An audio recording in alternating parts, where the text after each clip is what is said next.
स्वागत है unities blog में। मैं हूँ एकता यूनिटी, भारत के दिल मध्य प्रदेश से। दोस्तों, लेकर हाजिर हूँ मैं एक बहुत ही खूबसूरत कहानी जिसका शीर्षक है अधूरे पन्ने। ये कहानी एक लव ट्रायंगल है और आपको अंत तक बांधे रखेगी।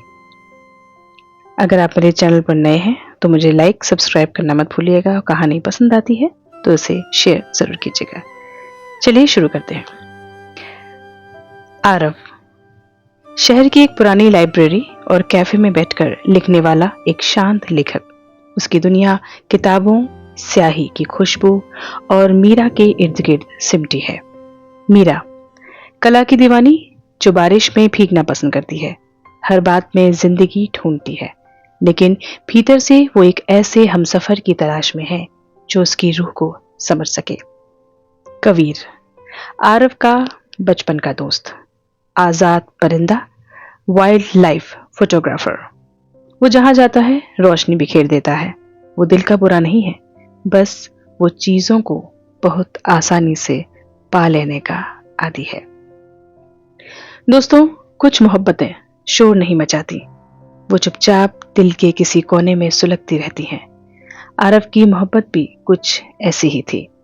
शहर के उस पुराने लकड़ी के फर्नीचर वाले कैफे में, जहां खिड़की के बाहर हमेशा गुलमोहर के पत्ते गिरा करते थे, आरव घंटों अपनी डायरी में कुछ लिखता रहता था। और उसके ठीक सामने बैठी मीरा कभी कैनवास पर रंग बिखेरती तो कभी अपनी चाय के कप से उठते धुएं में खो जाती। आरव और मीरा बरसों से दोस्त थे। इतनी गहरी दोस्ती कि मीरा के बिना आरव के दिन की शुरुआत नहीं होती थी। मीरा जब हंसती थी तो आरव के कलम की रफ्तार थम जाती थी। वो उसे देखता, उसकी आंखों की चमक को पढ़ता और अपनी डायरी में उतार लेता। एक शाम जब बाहर तेज बारिश हो रही थी, मीरा ने आरव की चाय में अपनी उंगली डुबोकर उसके गाल पर एक छोटा सा निशान बना दिया और हंसकर बोली, आरव, तुम इतने शांत क्यों रहते हो? कभी कभी लगता है जैसे तुम इस दुनिया में होकर भी कहीं और रहते हो। क्या छुपाते हो उस दिल में? आरव बस मुस्कुरा दिया। उसने अपनी चाय की प्याली उठाई और खिड़की के बाहर देखने लगा। वो कैसे बताता कि वो जिस दुनिया में रहता है उसकी इकलौती धड़कन सिर्फ मीरा है। वो डरता था कि अगर उसने अपने दिल की बात कह दी और मीरा ने उसे उस नजरिए से नहीं देखा तो यह रोज का मिलना, ये चाय की खुशबू, ये हंसना सब एक पल में छिन जाएगा। आरव के लिए मीरा को खो देने के डर से बड़ा कोई डर नहीं था। दोस्तों, जिंदगी हमेशा हमारे लिखे हुए स्क्रिप्ट के हिसाब से नहीं चलती। जब आरव अपनी खामोशी में ही खुश था, तब उस शांत झील में एक कंकड़ आकर गिरा। कबीर, जी हाँ, कबीर आरव के बचपन का सबसे अजीज दोस्त था। सालों बाद वो विदेश से अपनी फोटोग्राफी की पढ़ाई पूरी करके लौटा था। कबीर में एक अलग ही कशिश थी, बेबाक, निडर और हर पल को खुलकर जीने वाला। एक रविवार की दोपहर आरव ने मीरा और कबीर की मुलाकात करवाई। वो दोपहर शायद आरव की जिंदगी की सबसे लंबी दोपहर बनने वाली थी। कबीर ने जब पहली बार मीरा को देखा तो उसने अपना कैमरा उठा लिया और बिना पूछे उसकी एक तस्वीर खींच ली। मीरा चौंक गई, लेकिन कबीर मुस्कुराकर कहता है, जो चीजें बेहद खूबसूरत होती हैं उन्हें कैद करने की इजाजत नहीं मांगी जाती। मीरा के चेहरे पर एक हल्की सी लाली आ गई। धीरे धीरे तीनों का मिलना रोज का काम हो गया, लेकिन समय के साथ आरव ने एक बदलाव महसूस किया। जहां आरव मीरा की बातें चुपचाप सुनता था, वहीं कबीर मीरा को नई नई जगहों पर ले जाता था। वो उसे पहाड़ों पर ले जाता, उसे कैमरे के लेंस से दुनिया देखना सिखाता। कबीर की बातों में एक ऐसा जादू था कि मीरा उसके साथ होने पर खुलकर खिलखिलाती थी। आरव अब अक्सर पीछे छूट जाता था। वो कैफे की उसी टेबल पर बैठता जहां अब 3 कप चाय आती थी। वो देखता कि मीरा अब कबीर के चुटकुलों पर ज्यादा हंसती है। आरव का दिल अंदर ही अंदर टूटता था, पर वो अपनी इस तकलीफ को किसी को दिखा नहीं सकता था। उसने अपनी डायरी में लिखा, जब आपकी सबसे पसंदीदा किताब को कोई और पढ़ना शुरू कर दे और वो उसे आपसे बेहतर समझने लगे तो किताब बंद कर देनी चाहिए। दोस्तों, मौसम बदल रहा था और उसके साथ इन तीनों की जिंदगी का रुख भी। एक रात कबीर आरव के कमरे पर आया। उसकी आंखों में एक अजीब सी उत्तेजना और खुशी थी। उसने आरव के कंधे पर हाथ रखा और कहा, आरव, मुझे लगता है मुझे मेरी हमसफर मिल गई है। मैं मीरा से प्यार करने लगा हूं।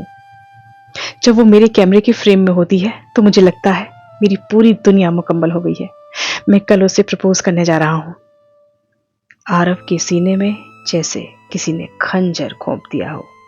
उसकी सांसें अटक गई। उसने उस डायरी की तरफ देखा जिसमें उसने मीरा के लिए 500 से ज्यादा कविताएं लिखी थी, लेकिन उसने कबीर की आंखों में मीरा के लिए सच्चा प्यार देखा और मीरा के चेहरे पर कबीर के लिए आने वाली वो मुस्कुराहट याद की। आरव ने अपने चेहरे पर एक झूठी मगर बेहद खूबसूरत मुस्कान लाते हुए कहा, वो बहुत अच्छी लड़की है कबीर, उसे हमेशा खुश रखना। अगले दिन कबीर ने मीरा को शहर के सबसे ऊंचे पॉइंट पर ढलते सूरज के सामने प्रपोज किया। मीरा ने कबीर के प्यार को स्वीकार कर लिया। जब यह खबर आरव को मिली तो उसने अपनी डायरी का वो पन्ना जिसमें उसने लिखा था, मीरा, मैं तुमसे प्यार करता हूं, उसे धीरे से फाड़ दिया। उसने अपनी मोहब्बत की आहुति दे दी ताकि उसका दोस्त और उसकी मोहब्बत दोनों खुश रह सकें। शादी की तारीखें तय हो रही थी। इसी बीच कबीर को एक बहुत बड़े इंटरनेशनल असाइनमेंट के लिए 3 महीने के लिए अफ्रीका जाना पड़ा। कबीर के जाने के बाद मीरा थोड़ी अकेली हो गई। एक दोपहर वो आरव के घर उसकी कुछ पुरानी किताबें लेने पहुंची। आरव उस वक्त घर पर नहीं था। किताबें ढूंढते हुए मीरा की नजर आरव की उसी पुरानी डायरी पर पड़ी। कौतूहलवश उसने डायरी उठा ली। पन्ने पलटते हुए उसने देखा कि बीच का एक पन्ना बहुत बेरहमी से फाड़ा गया था, लेकिन लिखने वाले ने पेन को इतनी शिद्दत और दबाव से चलाया था कि फटे हुए पन्ने के अगले पन्ने पर शब्दों के गहरे निशान, इंप्रेशंस उभर आए थे। मीरा ने कौतुकवश एक पेंसिल उठाई और उस पन्ने पर हल्के हाथों से रगड़ना शुरू किया। जैसे जैसे पेंसिल का ग्रेफाइट उस पन्ने पर फैला, उभरे हुए शब्द जाहिर होने लगे। वहां लिखा था, मीरा, तुम मेरी अधूरी कहानी का वो खूबसूरत हिस्सा हो जिसे मैं कभी पूरा नहीं कर सका। कबीर तुम्हें वो दुनिया दे सकता है जो हकीकत है, और मैं तुम्हें सिर्फ पन्नों पर रख सकता हूं। मेरा प्यार तुम्हें पाना नहीं था, मेरा प्यार तुम्हें मुस्कुराते देखना था। अगर मेरी खामोशी तुम्हारी खुशी है तो मैं ताउम्र खामोश रहूंगा। मीरा के हाथ से पेंसिल छूटकर गिर गई। उसकी आंखों से आंसू बहने लगे। उसकी आंखों के सामने पिछले 5 साल के सारे मंजर घूम गए। आरव का उसे चुपचाप देखना, उसकी छोटी छोटी खुशियों का ख्याल रखना, उसकी चाय का ठंडा होना, वो सब दोस्ती नहीं, वो इबादत थी। तभी दरवाजा खुला और आरव अंदर आया। मीरा को रोते हुए और हाथ में डायरी लिए देखकर वो सब समझ चुका था। वो अपनी जगह पर जम गया। मीरा भागती हुई उसके पास गई, उसका कॉलर पकड़ा और रोते हुए चिल्लाई, क्यों आरव, तुमने मुझे कभी क्यों नहीं बताया? तुमने मेरे साथ, अपने साथ और हमारी दोस्ती के साथ ऐसा मजाक क्यों किया? क्या मेरा हक नहीं था? क्या मेरा हक नहीं था ये जानने का? बोलो बोलो आरव।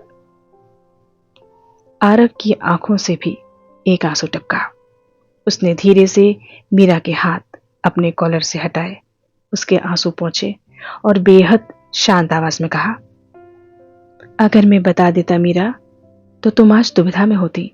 कबीर तुम्हें वो जिंदगी दे सकता है जो खुली, बेबाक और खुशियों से भरी है। मैं एक लेखक हूं मीरा। मेरे साथ सिर्फ तन्हाई और ये कोरे पन्ने मिलते तुम्हें।